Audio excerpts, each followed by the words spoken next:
I'm Tim Surowitz with the Linux Foundation. In today's tech sprint, let's talk about Kubernetes. We'll start by going to kubernetes.io. Here on the main page, we can see a quick definition on the top. Kubernetes is automated container deployment, scaling, and management.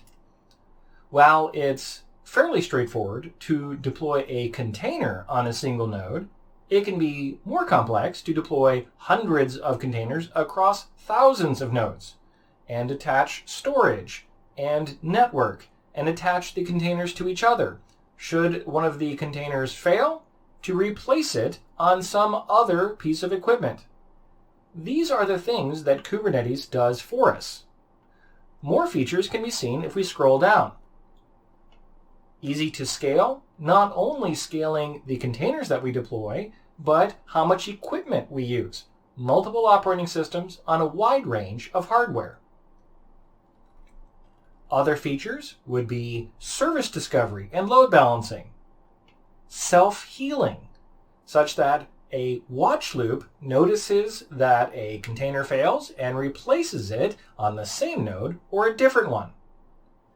Automated rollouts and rollbacks.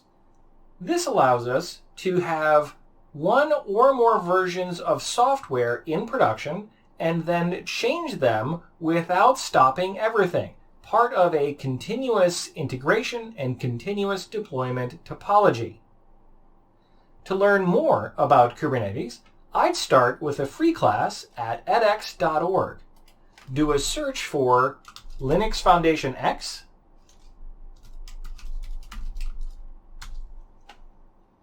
among many free classes. If you scroll down, you'll see there's one for Introduction to Kubernetes.